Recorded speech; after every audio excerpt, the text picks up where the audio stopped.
area since 1977 with residential and commercial work.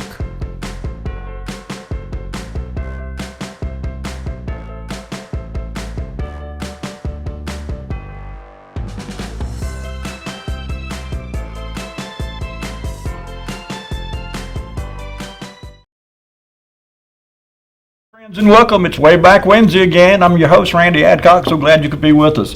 We're going to go back and visit a portion of Main Street, Southeast Main to be specific, that we talked about last week. I'm going to go back and visit one of these, as I call them, areas of commerce.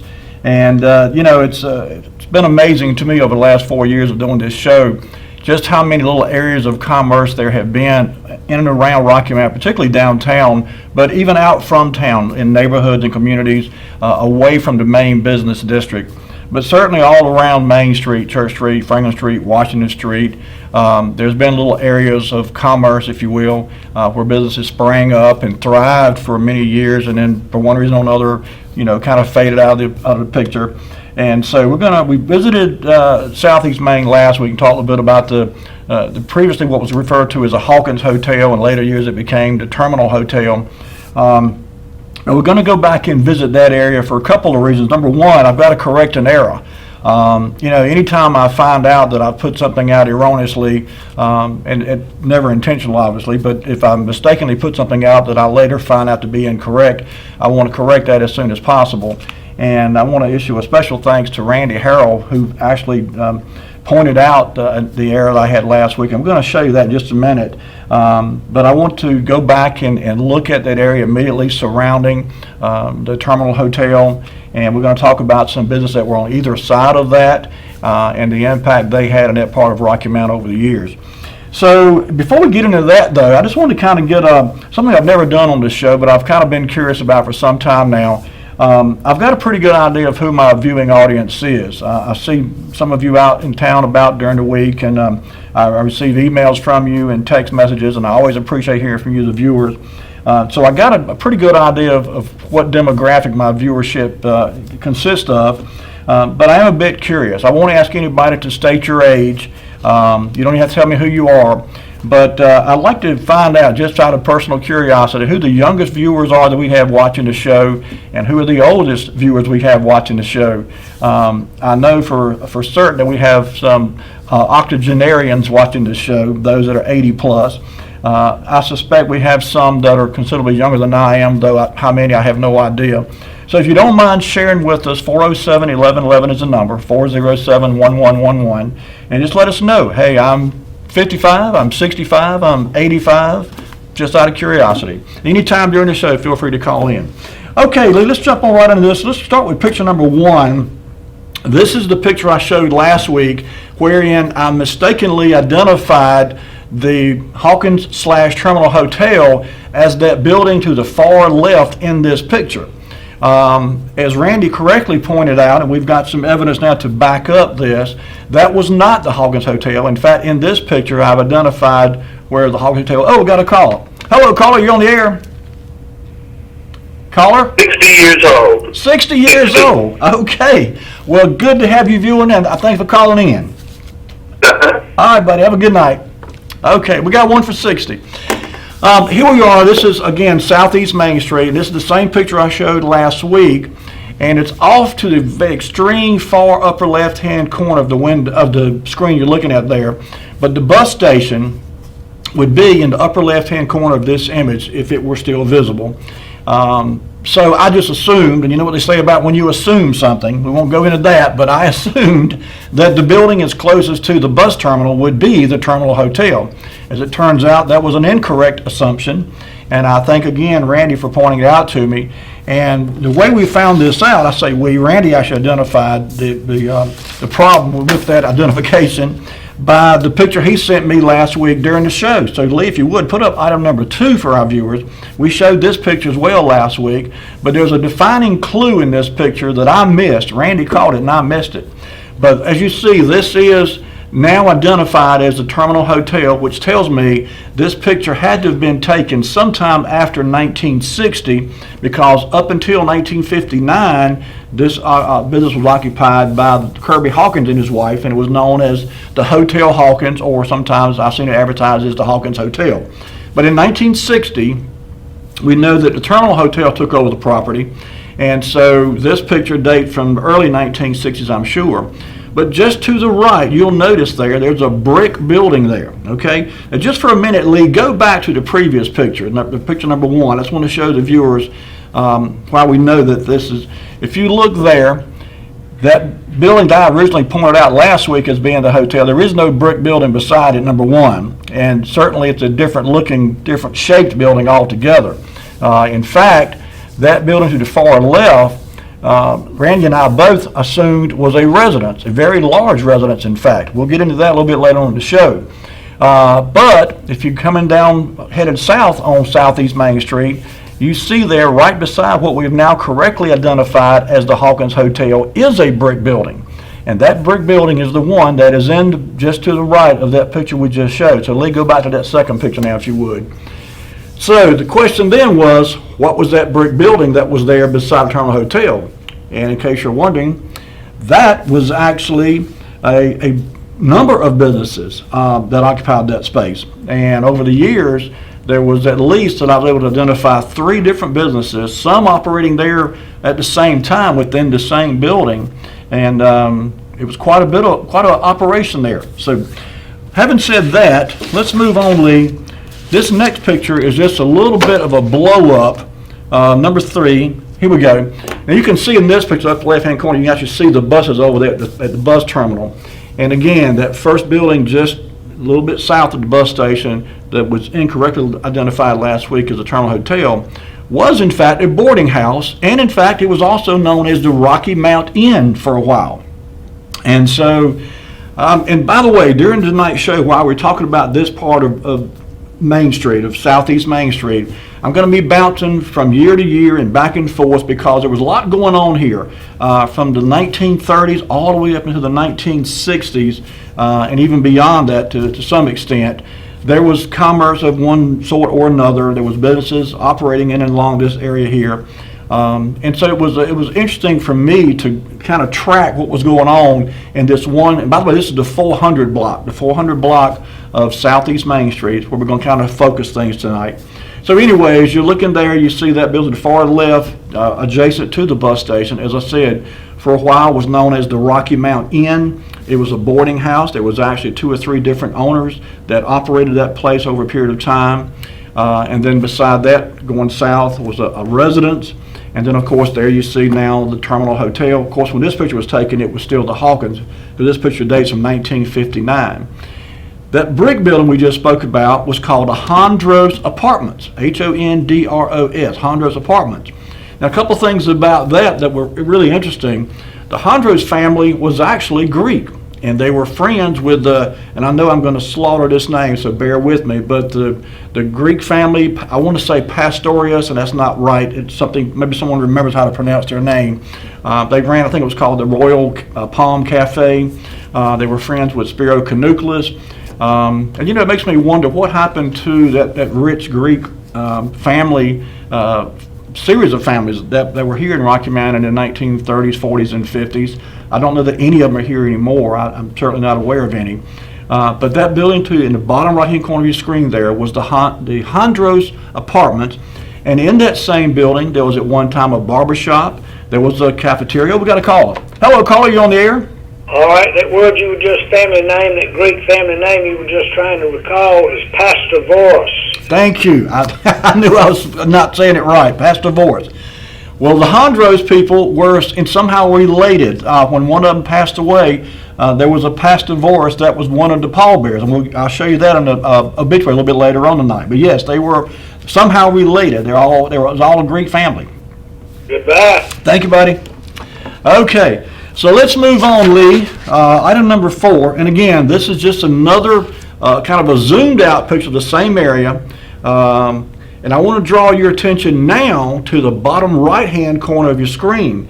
That building there on the corner of Southeast Main Street, and that little street it cuts across is actually Edgecombe Street. We'll talk about that a little bit later on.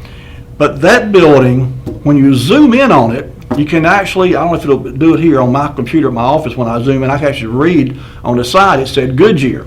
So my first thought was, okay, that's where Goodyear was before it was other Goodyear stores around. But when I went to looking and tried to identify a Goodyear store being in operation on Southeast Main Street, I never could find one. Well, what I did find out was that that building was occupied by a man named Mr. James Garner, and he ran a garage there, J.T. Garner's Garage. He also ran a taxi service. Mr. Garner was the one, in fact, who started the Bluebird taxi service in Rocky Mount, and they started the office for Bluebird Taxi was in that same building where his garage was. So, okay, Lee, and again, we're going to be bouncing back and forth up and down the street from one area to another. We're going to talk about this little area right here and the people who were there. This is from the 1925 Rocky Mount City Directory, 1925. And if you look there, highlighted in yellow down at the bottom, Miss Carrow, C-A-R-R-O-W, Miss Carrow Campbell was the proprietor of the Rocky Mount Inn. And the address there was 413 South Main Street. And if you remember, the address for the later the hotel, what was Hawkins Hotel, and then later the Terminal Hotel was 423. So anyway, this was from 1925, and at this time, the Rocky Mount Inn was in operation under the proprietorship of Mrs. Campbell, Miss Carroll Campbell. Okay, let's move on to number 6, if we could then. 5 years later, 1930 City Directory, this listing appeared, and now you've got Christine Campbell, who's a resident at the same place, 413 Main Street, and Miss Clara P. Campbell, you see Rocky Mount Inn at 413 Southeast Main Street. So I didn't look beyond these two. Obviously, they were related to the original Miss Cara. And I first thought maybe that was a misprint. Maybe it was not Caro, but maybe it was supposed to be Carol, or perhaps even that Clara. And it's possible that is in that 1925 listing, it's possible it is a misprint, and maybe it was supposed to be Clara, because you see here Mrs. Clara P., and in the 1925 it was Caro P. So my gut instinct is it's probably the same lady who was the proprietor of the Rocky Mount Inn from 1925 to 1930. Okay, Lee, now let's move on. 1934, I just did a kind of a jump through my city directories to see who was occupying this space at 413 Main Street. And even up into 1934, Miss Clara P. Campbell, again, I think this is the same lady, was listed in the 1925 directory, but I think they spelled her name wrong in 1925. But as you see, she was still living at 413 Southeast Main Street. And that BDG there, between the word Ms. and the number 413, that stands for boarding. So she was running a boarding house there. I didn't see another reference to it being referred to as the Rocky Mount Inn, but for several years later, it was indeed a boarding house with several people living there over a span of time. Okay, Lee, let's move on to item number 8. Oh, we got a call. Let's get this caller first. Hello, caller. You on the air? Wayback Wednesday, what is going on? Hey, I'm doing fine. How about yourself? All right. You know who this is? I'm Billy Ray James. I need to tell you who I am when I call. Yeah, you do. I don't hear from you often enough. How you been? Yeah, I'm doing just fine, man. I know it's been a while. It has been. It has been a while. So what's on your mind tonight? The last time I called, y'all were showing Jack Reed, the man that picked up the bottle. That's been about 2 years, ain't it? I think it has been. It's been a while. It's been about 2 years or more, but I recognize that man, Jack Reed, up there. And you're doing a good job by showing them pictures, man. Bring back a lot of memories. Well, thank you, sir. Thanks for watching. Appreciate you. Yes, sir. I was just checking in, letting you know that, you're doing a good job. Keep up the good work, man. All right, buddy. Thanks again. Have a good night. All right. Hey, it warms my heart to hear from you, the viewers. It's so easy to think sometimes that nobody's watching, nobody cares what you're doing. But this is indeed, I've said it before, it's a labor of love for me. I've been doing this 4 years now. And every week, I don't even want to think about how much time I put into getting ready for this show. Suffice it to say, it's multiple hours, 6, 8, sometimes 10 hours. And a good part of that is just reading and researching and trying to pick and choose of the topics that I do find, and the pictures and the images and the things that I do find, trying to pick which of those to put on the show and share with you. And so anyway, thanks very much for the call, and I appreciate your viewership. I should have asked him how old he was. No, I'm just kidding. I'm not going to ask him about how old you are, but I am curious. So if you're watching the show and you're younger than 50, let me know. If you're older than 90, let me know. Love to hear from you. 407-1111 is the number. Okay, Lee, number 18, I think is where we are now. Is that right? No. Number 8, thank you. Number 8, in 1942, June the 1st, 1942, let me just set the stage here. World War II is now roaring, battlefronts all over the world, in Africa and Europe, the Philippines and the South Pacific. War is raging. And so as part of the United States war effort, everything was rationed, of course. I mean, if you've heard about this and know about this, everything from gasoline to metal, certainly, rubber, anything that could be used to enhance the war effort was rationed. And certainly tires were on that list. And so I found this article, which just kind of caught my attention. I was looking for information about Mr. J.T. Garner, who ran the garage. And lo and behold, his name appears in this article. And I'm not going to read the whole article, I just want to point out a couple of things that this article does state. And it says a total of 33 certificates for tires and tubes were issued to 18 applicants during last week. Henry Gregory Jr., chairman of the rationing board, announced today. The following applicants were granted tires and tubes. And it goes on in a list, must be 30 or 40 people. It says 33, so 33 people requested tires and or tubes. And the city taxi at 419 South Main Street was granted 12 passenger retread tires for a taxi service. Also, Mr. J.T. Garner, who had an operation at 309 South Main Street, was a taxi operator, requested 8 passenger recaps for public transportation service. So you had to request tires and tubes. They had to be approved. They were only allowed for certain businesses, and certainly taxi cabs were allowed to have tires and tubes. But even then, it was a certain amount. You couldn't just get any amount you wanted. And so they were very strict about this, by the way, too. I mean, there were laws in place, and you could get in serious trouble for either lying about your application or, getting by nefarious means, let's say, getting things you weren't supposed to get. And just to prove that point, we'll go to item number 9, if you would, Lee. This happened October the 10th of 1943. The Office of Price Administration, that's what OPA stood for, Office of Price Administration, literally shut down the Bluebird Taxi Company, and there was another one too, I forget the other one's name, Bell's Taxi Service. And here's what they had to say, and I'm not going to read the whole thing, it's kind of long, but here's what they had to say. Regional Hearing Commissioner Daniel L. Bell of the Atlanta, Georgia Office of Price Administration has ordered taxis of the Bluebird Taxi Company in Rocky Mount grounded and tire sales of Blackwoods Incorporated, also of Rocky Mount, suspended, Theodore Johnson stated today. Taxi company is operated by J.T. Garner. Johnson stated that Bell's order prohibits the use of all tires and gasoline by the Bluebird Taxi between October 18th and October 2nd, and until further orders at the Blackbird concern suspend the buying and selling of all tires between November 1st and November 8th. So basically, the charge was that they secured a certificate for purchase of tires for grade 1 passenger type tires and actually used them for something else. And so I don't know that there was a fine. There's no mention of a fine or any kind of serious charge here, but they were shut down. They were literally shut down for a period of time as a penalty or punishment, if you will, for improperly obtaining tires for vehicles. So that's how serious they were about this. I see now it's time for our first commercial break. So Lee, bring it back to me. When we come back from the break, we're going to share with you some more information about Mr. Garner and his operations on South Main Street, talk a little bit more about the people who ran the boarding house, and talk about the people who ran the Honduras apartments, and a little bit that's inside there called the Liberty Cafe. Many of you may remember the Liberty Cafe. I don't, before my time. But if you do, give us a call when we come back on after the break. Don't go anywhere. We'll be right back with more Wayback Wednesday.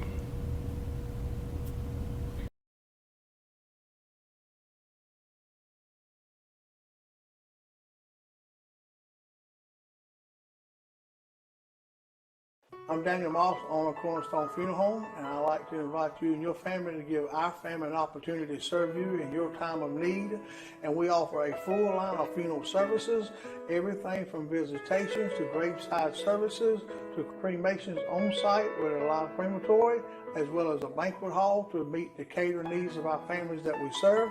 We offer catering service. We offer refreshments prior to visitations and services of our family. And we want to invite you to come and experience the difference here at Cornerstone Funeral Home.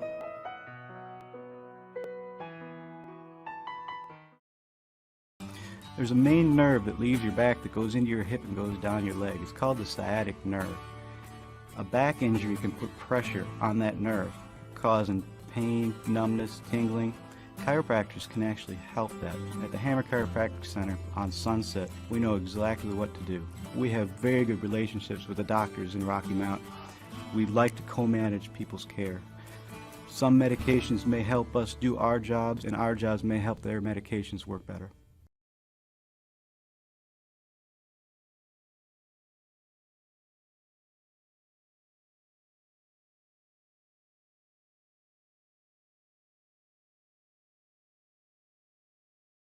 And we are back. During the break, I had a really nice phone call from a couple of viewers that said they watch the show every week. I really appreciate that. Got a text message, too, from someone who says, I'm over 60. So I appreciate that as well. As I said, this is certainly a labor of love for me. I'm obviously interested in history, and particularly Rocky Mount history, but not just Rocky Mount history. When I was in school growing up, I have to be honest, I really wasn't all that interested in history as a whole, but the older I got, the more interested I became. I started doing genealogy research, in my early 30s. Wish I'd have started earlier. I've told a story before. When I was about 12 years old, I asked my grandfather where our family came from, and I was expecting him to say France or Germany or Ireland or somewhere like that. And he took his pipe out of his mouth and said, Halifax County, boy. Took his pipe back in his mouth and went on about his business. And that's all he knew. He was born and raised in Halifax County. He didn't know anything beyond that. And so since then, I've been on a bit of a genealogy hunt, I should say, and traced my dad's side of the family back to England in the 1600s. And so all along that path of researching, I've learned things that I never knew and that interest me, and that's the way it is with this show each week. When I'm doing research for this show, I learn things that I didn't know before, and that interests me, and so I'm happy to share those things with you each week. So thanks for tuning in.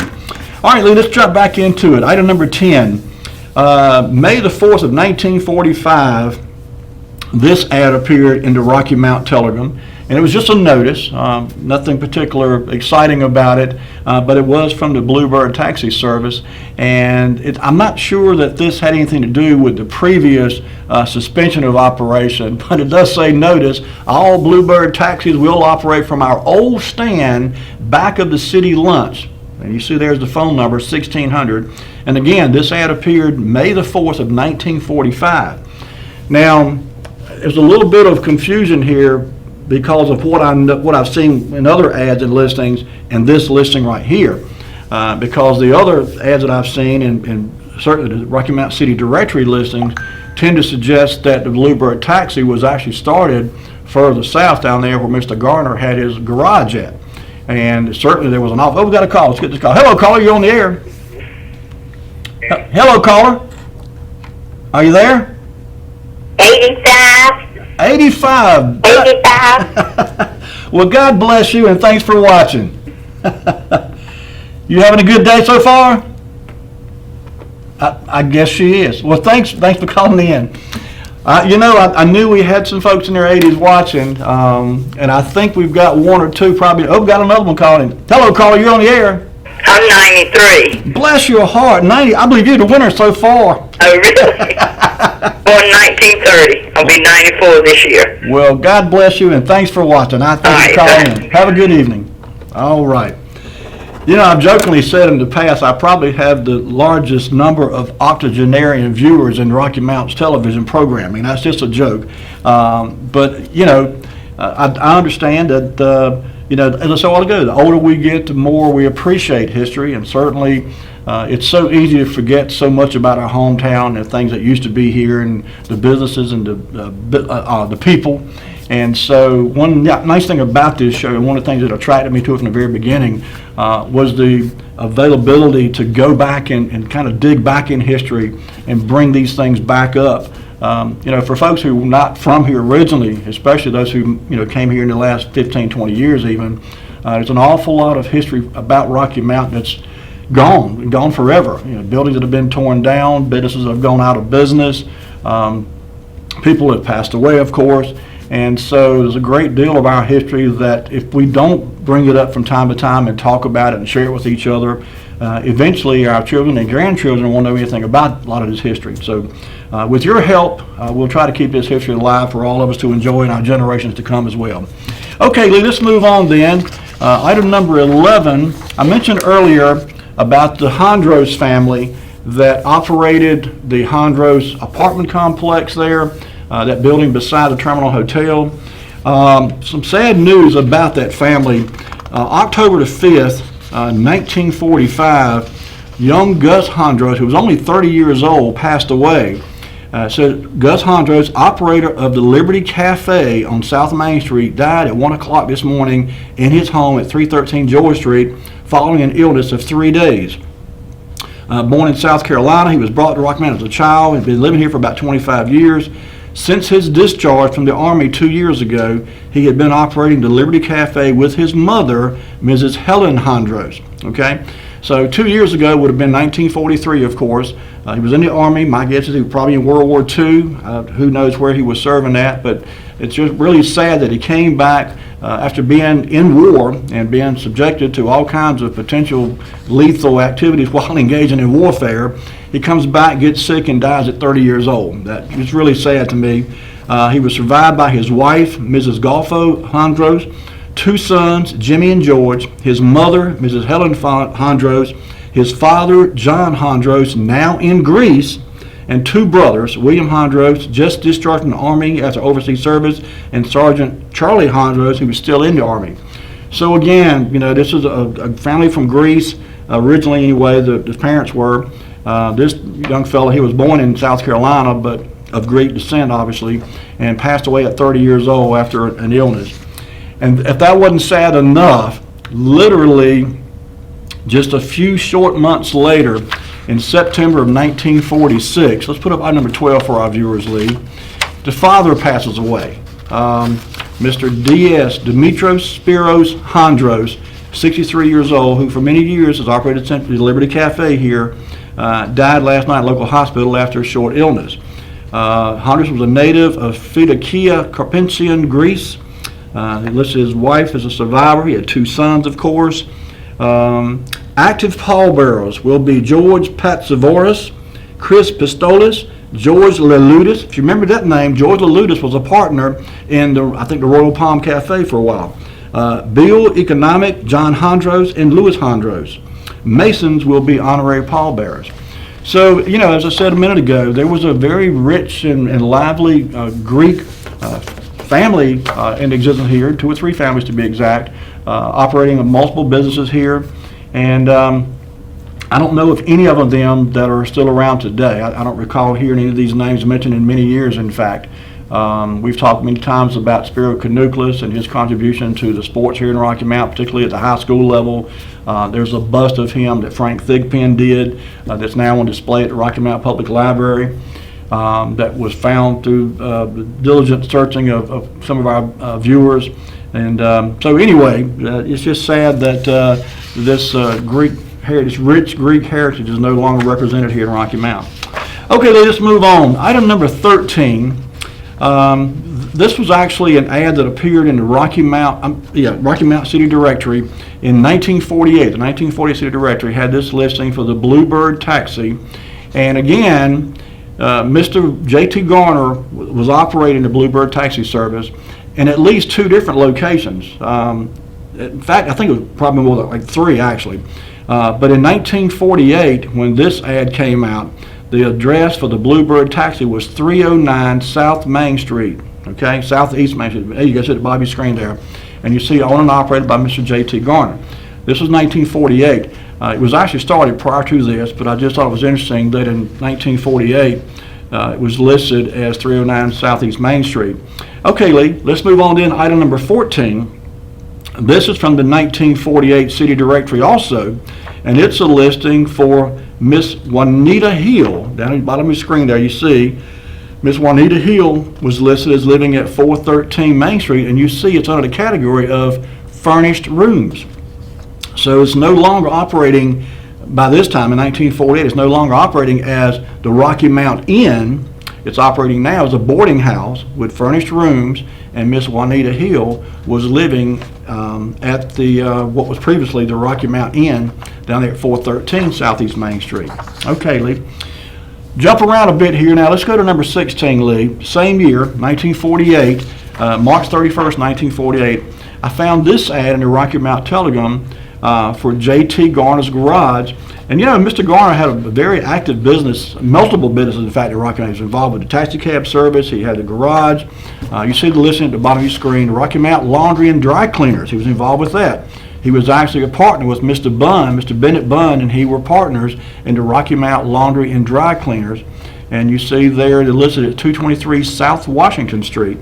And I believe that's that same building that was in later years Camasco. It was Pepsi-Cola bottling for a while.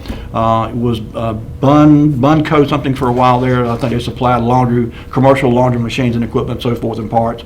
But I never knew that Mr. Garner was a partner in that business until I saw this ad that was listed March 31st, 1948 in the Rocky Mount Telegram. Okay, I got sidetracked there. But anyway, this was 1948 city directory. I misspoke. 1948 city directory. Okay, Lee, let's move on then. Number 17. I mentioned a while ago that the Hondros, that's 16, right, Lee? Yeah. Oh, we got a call. Hello, caller. You on the air? Good evening. I could not resist. In memory of Jimmy and George Hondros, I was raised with that family. They lived on George Street. Yes, ma'am. One block from where the post office is now, and I lived in the house where the post office is. No kidding. Okay. And my brother and sister used to ride with Jimmy to high school, and he passed a couple of years ago, but I tracked him down because my brother wanted to know what happened to him, because he was living in Savannah, Georgia, and I found Jimmy. He had gone to North Carolina State, and he wound up with NASA in Houston, Texas. Wow, how about that? Yeah, they were quite a family. You talk about taking your heritage and wanting to make a contribution and be proud of your family and make something of yourself, and that's what they did. So I knew Jimmy and George very well, and they were good people. Well, and his Jimmy's wife's mother still lives here. They told me that she lived over on 8th Street, I believe. No kidding. I don't know her name, but they were a great family, and I just wanted to pay a tribute to them because I have a lot of great memories of that neighborhood. Well, thank you so much. I really thank you for calling in. I had no idea there was any of those family members still in the area, but I'm glad to know there is at least one still here. Well, Jimmy passed. Like I said, he was in Houston, Texas, but George, he also passed a couple of years ago, and he had been living in Wilson. Okay. Again, they were good families. Well, that's I'm enjoying listening because I walked those streets many times by the city lunch and the taxi and by A&P and that whole neighborhood. Robin Billiards, you're bringing it all back, and I'm loving it. I'm 81. Well, bless your heart, and thank you so much for calling in, and thanks for watching the show. We appreciate you. Good night. Have a good night. Bye-bye. Oh yeah, you know, that's what it's all about. As she said, you know, there's so many good families that had business here and operated as a family. You know, generation after generation would carry on the family business. And, you know, it's sad that so much of that is gone and you know, never to return, unfortunately. And it's not just because, we have another call. Let's get this call. Hello, caller, you're on the air. All right. He was just speaking very quickly about a minute ago about Bennett Bunn. Right. Whatever about his operation down there on Washington Street. Bennett Bunn wound up buying a hand laundry In 1946, it belonged to a Chinaman named Charlie Wong. And Mr. Wong wanted to go back to New York, and Bennett Bunn bought that business from Charlie Wong. That's how Clean Dry Cleaners, laundry and dry cleaners got started. Mm-hmm. All right. That's interesting. Thanks for calling in. Goodbye. Goodbye, buddy. We'll see you. Okay. So up on your screen there now, you're seeing, which is item number 16, this ad appeared in Rocky Mount Telegram, March 31st, 1948. And it says Weaver headlight testing machine, same as used by State of North Carolina on their inspection lanes. So Mr. J.T. Garner's garage actually purchased one of these machines to be able to adjust headlights. And you know, I'm old enough to remember when that was something you had to do periodically, especially if your headlight burned out and you had to get a little headlight put in place. You had to have them adjusted. And there was machines that they would set up in front of your headlight, in front of your car, and you turn your lights on, and there were little screws on all four corners of the headlights. You had to screw in or out that would bring the light up or down, left or right, whatever, to get the focus of the light just right. And you know, that's not even an option anymore. Headlights aren't adjustable at all anymore in any new cars now. But that's something that Mr. Garner was probably one of the first in the area to have one of those machines. They said this was in 1948. But he had a machine down there at his location. And you know, something else I want to bring to your attention while we're talking about Mr. Garner's garage. You see at the very bottom it lists as being on the corner of Main and Edgecombe Streets. And I saw that listing multiple times over there when I was going through my research. I saw it listed that way in newspaper ads. I saw it listed that way in Rocky Mount City Directory ads. Quite often that was the listing, corner of Main and Edgecombe Street. No address would be given. But I'll show you in a minute how that building actually was originally built and addressed and how it was changed in later years. So let's go ahead and move on then. Item number 17, and again, as I said at the top of the show, we're going to bounce around. We're going to jump up and down Southeast Main Street for that in the entire 400 block because there were things going on all through the 1930s, 40s, 50s, and 60s there.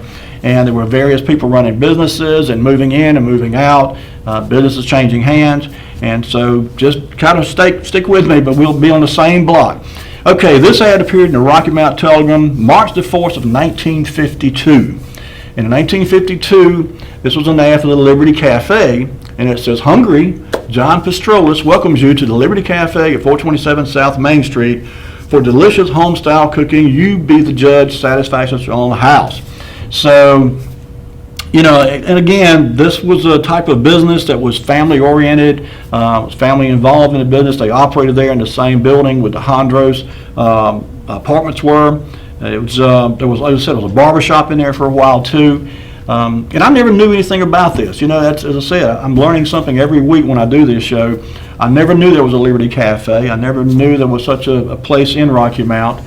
But during the reading through the newspaper articles and ads and things that I found, it just brought a smile on my face to think about, you know, back into, this is 1952, so before my time. I didn't come around for a few years after this. But certainly that area of Rocky Mount during these days of the 1930s, 40s, and 50s was a far cry different than it has become in the last 20 or 30 years. And that's sad to say, but the truth is the truth. It's just not the same anymore. And it won't be coming back, I'm afraid to say.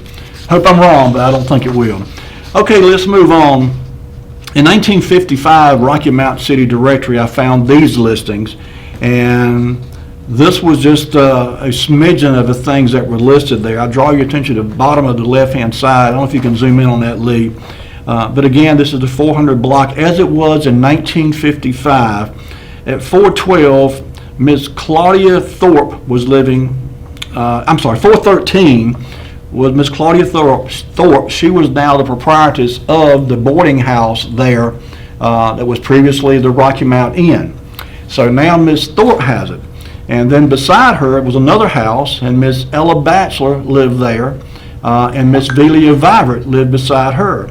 And they were, at least one of them anyway, was a dressmaker. That's an occupation you don't hear about much anymore, a dressmaker. And then you see there the Hotel Hawkins. And again, this is from 1955 now. At 423 was the Hotel Hawkins, and Kirby Hawkins and his wife ran the place. And you see 427 there, Liberty Cafe. 427 and a half. How many times do you see a half listed as part of address? But 427 and a half was the Hondros Apartments. Okay, let's scan back up to the top right hand of that page, and it lists the actual residents of the Hondros Apartments. And they were listed, I guess, by room number or apartment number. Apartment number 1 was Mrs. Lily Harrell. Wait a minute, that's not Harold, that's Barrett. Let me put my buddy Holly glasses on. Yeah, number 1, Miss Lily Barrett lived in number 1. Lloyd Groom lived in number 2. Nellie Hondros lived in number 3. Wayne Puckett in number 4. Charlie Cooper in number 5. And as you see, number 6 was vacant. And then, of course, you look on down there. Now, this is interesting here because, again, this is 1955, and you see the J.T. Garner Garage address listed as 445 Southeast Main Street. Okay? Keep that in mind, 445 Southeast Main Street. This is one of the few listings I saw with this address. As I said a moment ago, most of the time the address was listed as the corner of Southeast Main and Edgecombe Street. But in this Rocky Mount City listed directory, 445 was listed as the location of J.T. Garner's garage. And how about just below that, you see Bluebird Taxi Office. So he had the office here. The actual taxi stand itself was further north on the southeast block of Main Street, 400 block, but there where the city lunch was. But in 1955, when this listing came out, the address of J.T. Garner Garage was 445 Southeast Main Street. Okay. All right, let's move on then. I just threw it's time for a commercial break. I'm about to blow right back. Lee, bring it back to me. Let's take this commercial break. When we come back, we're going to bounce around again a little bit on this 400 block. There's a lot going on here over the years. As I said, I wanted to kind of cover this in some detail because there was a lot to see and do and experience there. So don't go anywhere. We'll be right back with more Wayback Wednesday and talk some more about the 400 block of Southeast Main Street. We'll be right back.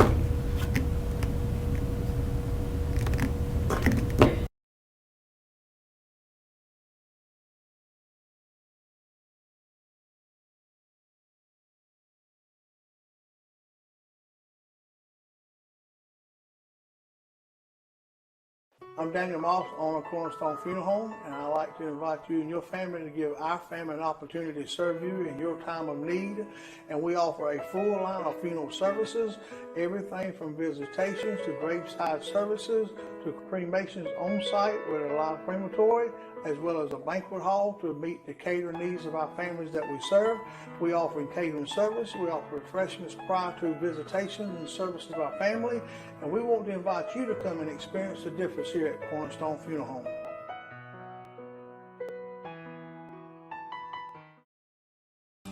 There's a main nerve that leaves your back that goes into your hip and goes down your leg. It's called the sciatic nerve. A back injury can put pressure on that nerve, causing pain, numbness, tingling. Chiropractors can actually help that. At the Hammer Chiropractic Center on Sunset, we know exactly what to do. We have very good relationships with the doctors in Rocky Mount. We like to co-manage people's care. Some medications may help us do our jobs, and our jobs may help their medications work better.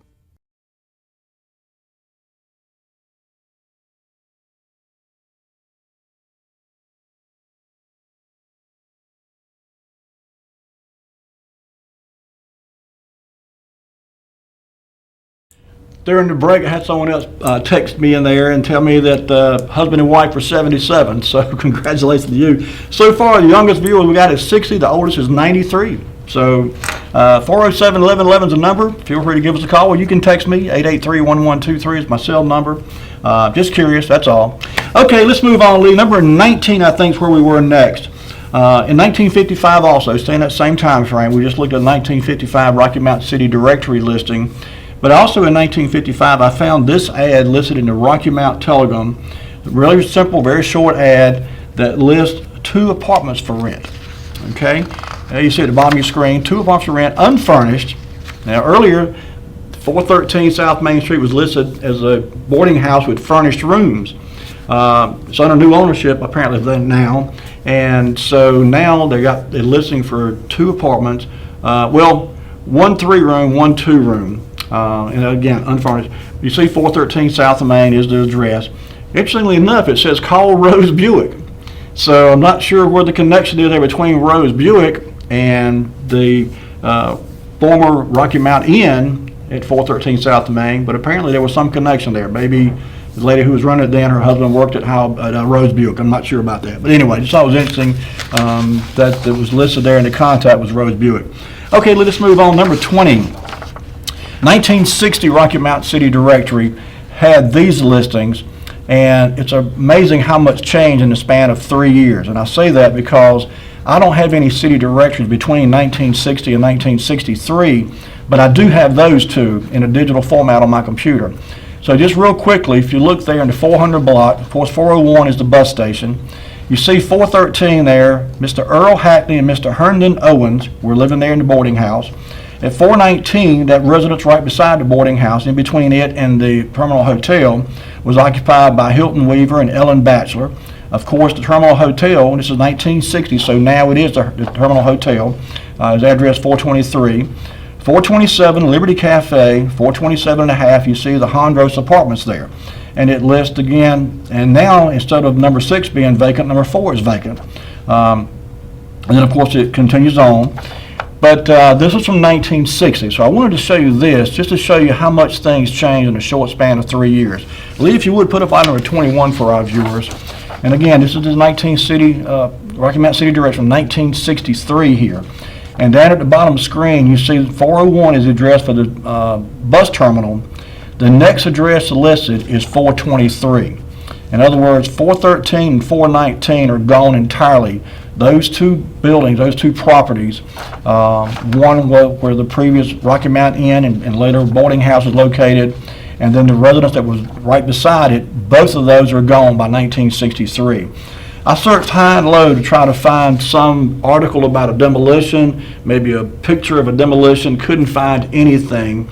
I scoured the Rocky Mount newspaper, local newspapers, even Telegram, could not find a thing. So it's like they were there in 1960, by 1963 they were gone, and those spots there were vacant. So that's the way progress goes sometimes. Again, it's kind of sad to think about how quickly things can change and businesses come and go, but that's what happened. Number 22, Lee. Also, by 1962, there was a change at the Liberty Cafe.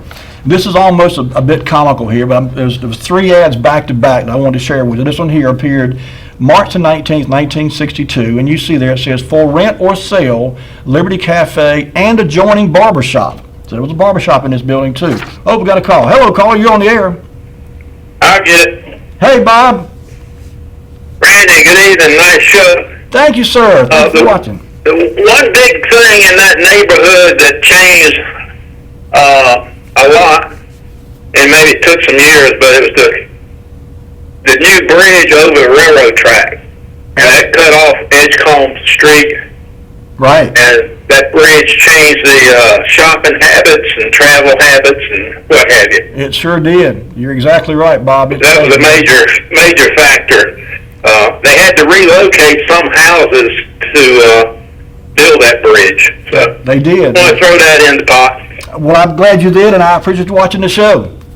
Yep, enjoy it again. All right, buddy. Have a good evening. We'll see you. Bye-bye. Bye-bye. Okay. So, yeah, 1962, this ad appeared, and they were putting up the restaurant for rent or sale, it says, and the barbershop. It says, restaurant doing good business. So, I guess, another call. Let's get this call. Hello, caller. You're on the air. The overpass opened in 1958. That's right. That's right. Bye-bye. Okay. So this ad appeared in 1962. All right, Lee, now number 23. A few short months later, well, actually it was February of 1963, this ad appeared in the Rocky Mount Telegram. Ms. Nellie Hondros is retiring after 42 years as owner and operator of the Liberty Cafe. The building that houses this restaurant is located at 427 South Main Street and is now for rent. Okay, so February 9th, 1963, Ms. Hondros says she's retiring. She's been at it for 42 years. She had enough. She's going to give it up. She's going to retire. All right, Lee, number 24, if you would.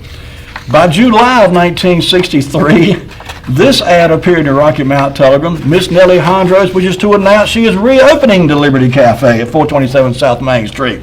I guess retirement wasn't all it was cracked up to be after all. We invite all our old customers and new ones to visit us where they will get home-cooked meals prepared by Miss Nellie. Miss Nellie sounds like a dear soul. I hate I never had the opportunity to meet her, but I bet her food was scrumptious, and I bet she was a very cordial lady to all her customers that came in there. Okay, Lee, let's move on.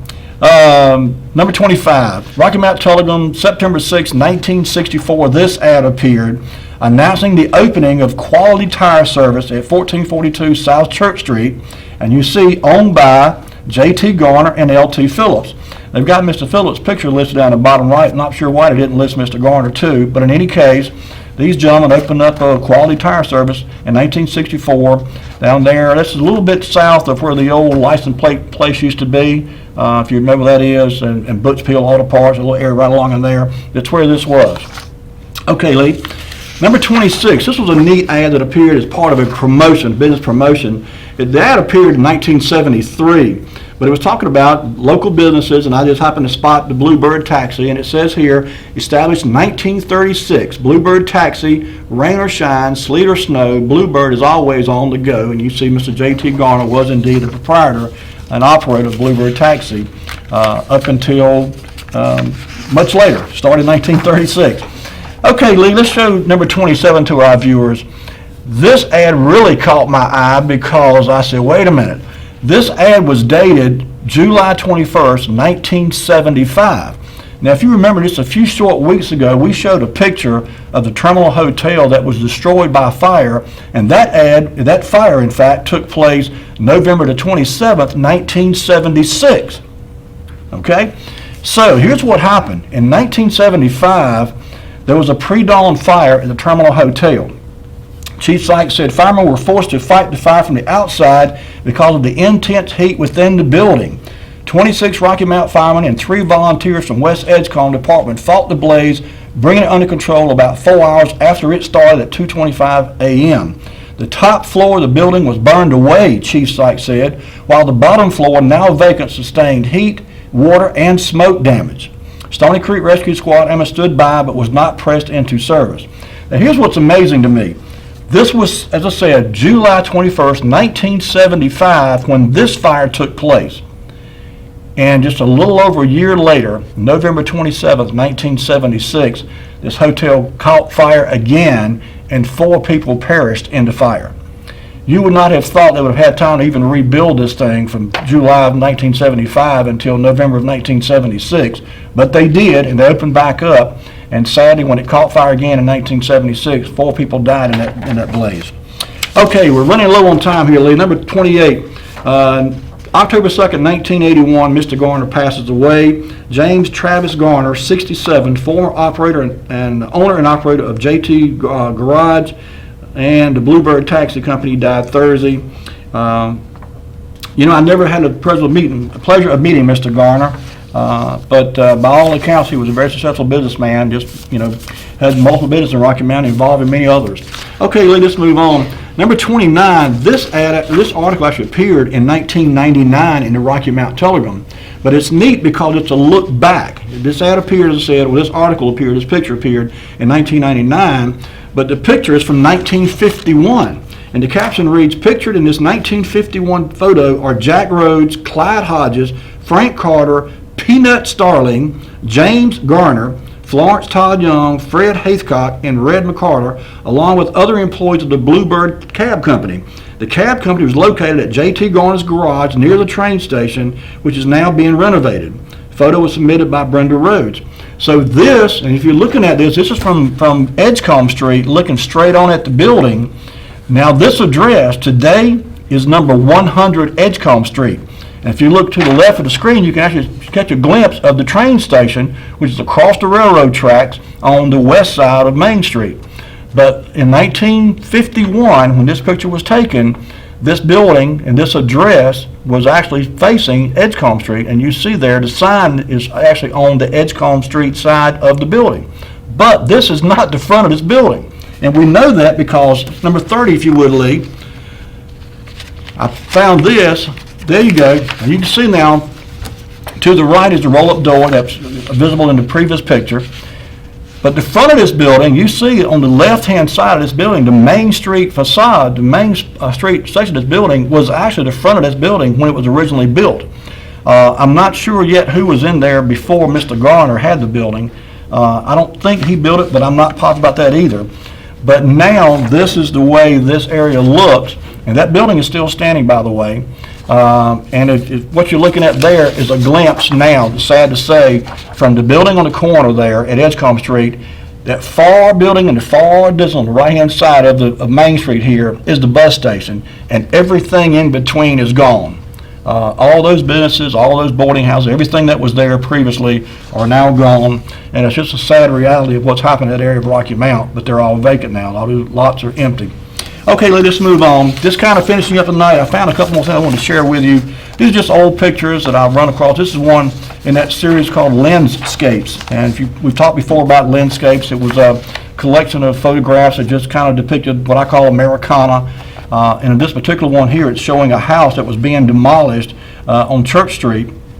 And it says, a house located at 128 South Church has been known for years as the Mrs. May House. The May House, excuse me. This was the home of Mrs. W.A. May and the late Mr. May.